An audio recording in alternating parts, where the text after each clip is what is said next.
百風山下由益通風情上城特約播出。益通风情上城，25万平米加拿大梦想城，择益城终老，寓一人白首。海关旁梦想家，86750-578-8888。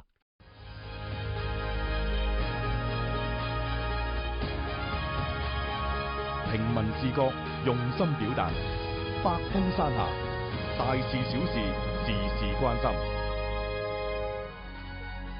2015年全國沙排巡迴賽台山站比賽正式開賽，捐贈助聽器令到聽障兒童回歸有聲世界。平民視覺，用心表達，大事小事，事事關心。各位觀眾，大家好，歡迎收睇6月25號嘅百風山下。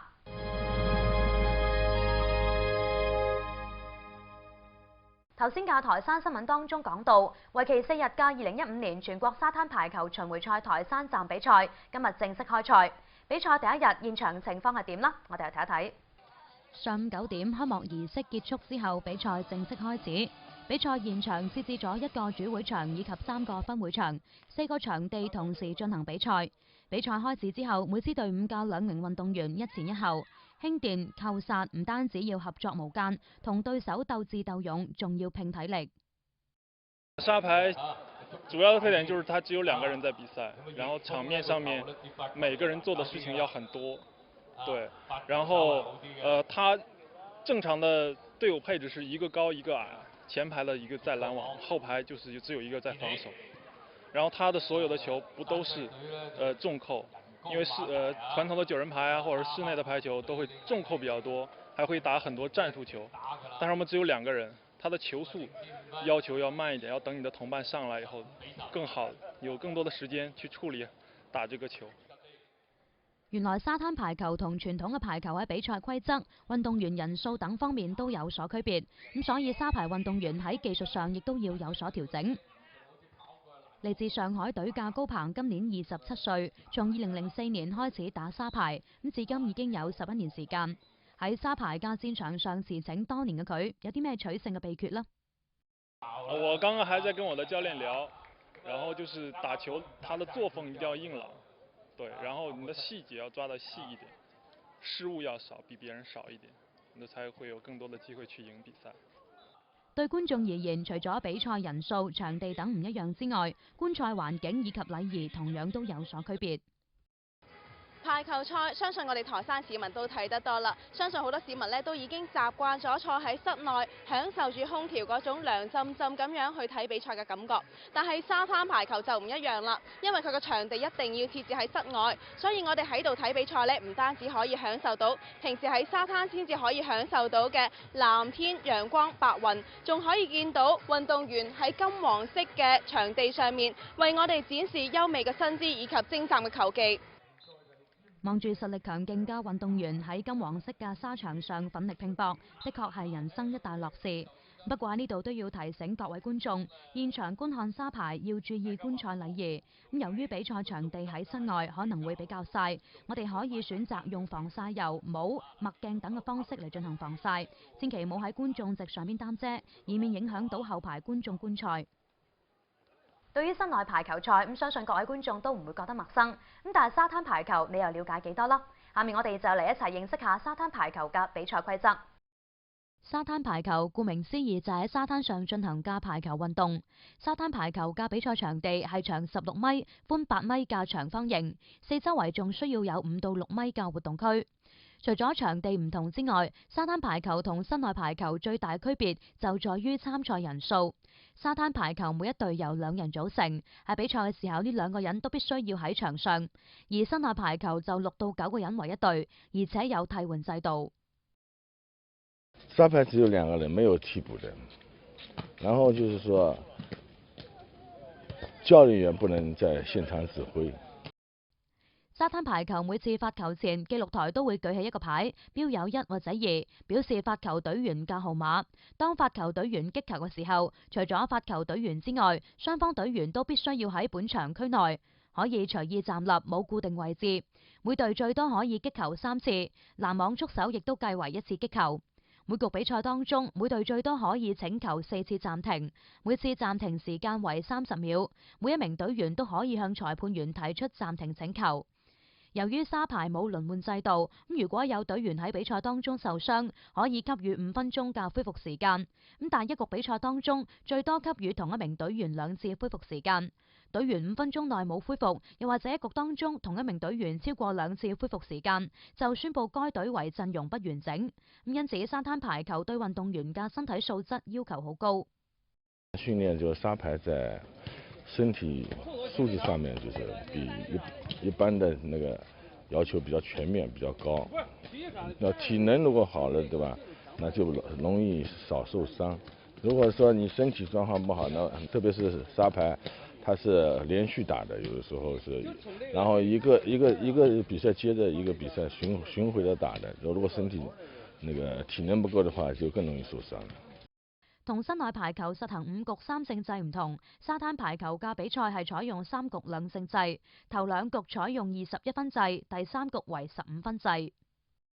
今日上午，天籟列車助聽器捐贈活動喺我市特殊教育中心舉行，為該校嘅聽障兒童帶福音。據了解，天籟列車助聽器捐贈項目由中國僑聯海外顧問、知名旅澳華人慈善家魏基成先生創立嘅慈善活動品牌，係一個非盈利嘅私人捐贈慈善活動，目的係幫助冇能力購買助聽器嘅聽力障礙者免費取得助聽器。捐贈儀式上，嚟自台山、開平、鶴山等地嘅特殊教育機構代表分別上台接受語音教學儀器以及模擬式助聽器嘅捐贈。活動共捐出67套助聽器同7台語言教學儀，捐贈價值27.4萬元。耳機式一個助聽器係比較適合7歲以上嘅少年同埋一個有殘餘聽力嘅患者使用。對一啲先天性嘅耳聾嘅病人嘅情況之下呢，我哋需要一個可能需要一個手術，包括一個嬰幼兒1歲以上，我哋可以都可以通過人工耳蝸嘅植入去獲得一個比較好嘅聽力。天籟列車嘅聽力師對特殊學校嘅教師進行咗教學儀器使用培訓，同時對聽障人士進行咗聽力測試同佩戴助聽儀器嘅使用調試，確保聽障人士能夠正常使用儀器。捐贈嘅助聽器嚟送俾我哋有需要有啲困難嘅聽障人士同埋嘅困難嘅歸條僑眷，使到佢哋能夠正常咁學習，將來呢邁向社會，做到自食其力，為社會作貢獻。據了解，天籟列車捐贈助聽器活動已經連續舉辦咗3年，足跡遍佈我國10幾個省份，取得咗較好嘅社會效益。佢哋希望通過呢一次活動，令到更多聽障人士得到援助，傳遞正能量。近日有市民向我哋報料，話有劇組喺端分廟邊小學拍戲，咁到底拍緊啲咩劇呢？我哋一齊去探一探秘。一嚟到廟邊小學，記者就見到學校名稱嘅門牌已經被拆咗落嚟，換上咗樂華2個大字。門柱上仲有中星路8號樂華足球會嘅地址。呢度被改建成為一個足球會。原嚟呢個係一套同足球有關嘅電視劇，名字係《東方球王》。該劇以一代球王李惠堂為故事人物原型，講述自細患有軟骨症嘅李耀華，經過超出常人嘅刻苦練習，練就精湛球藝，同一班隊友喺亂世中經歷種種威逼利誘，仍然堅守民族大義同拼搏精神，向世界展示咗中國足球嘅實力，並最終成為一代球王嘅故事。演員陣容包括有沙溢、吳君岑、馬原、黃維維、倪大雄、李光復、張光北等一眾新老實力派演員。廟邊小學係其中一個拍攝場景，呢度被設置為上世紀20年代嘅一個上海球會。男主角李耀華青年時期嘅好多故事都係喺呢度發生。為咗重現當年嘅足球風貌，劇組仲將訂製400多套球衫及球鞋等物品，務求巨細無遺咁表現當年嘅情景。咁我而家身處嘅位置呢，就係位於廟邊小學嘅操場呢度。咁其實呢片地呢已經被荒廢咗比較長時間。咁今次呢劇組就將佢改建成為一個嘅足球場，兩邊呢設置咗一啲龍門架，四周圍呢就有一啲激狼鬥智啦、踢出風采等等嘅激勵字句。由於整套電視劇呢係講述一代球王嘅故事，咁所以相信呢屆時喺呢一片嘅操場上邊呢會有非常之多精彩嘅故事輪番上演。記者了解到，劇組由上週開始進場佈置，已經將大部分嘅服裝道具搬入場內，依家喺度做場地最後嘅修正工作。待佈置工作全部完成，劇組將會進場開工。好啦，今日節目時間就到呢度。想了解更多新聞資訊，請登錄百豐網3w.tsptv.tv 或者掃描關注百豐網微信。我哋下期節目再見。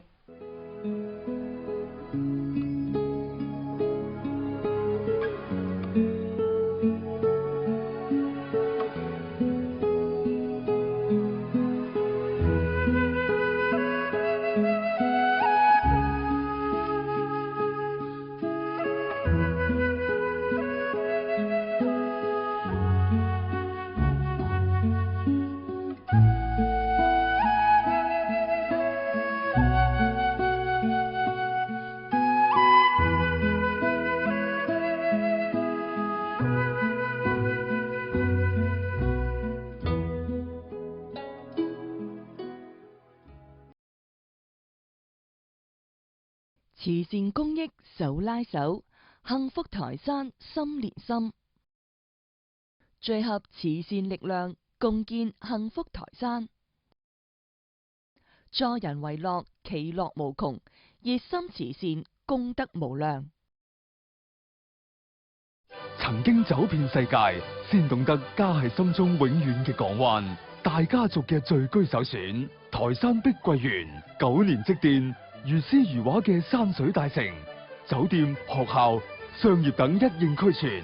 全新白鷺灣二期230至260方山水美穗，幸福里86至139方壓軸精裝洋房，璀璨綻放。碧桂園給你一個5星級的家。一段歷史，血火洗禮，刻骨銘心；一種精神，撼天動地，傳承至今。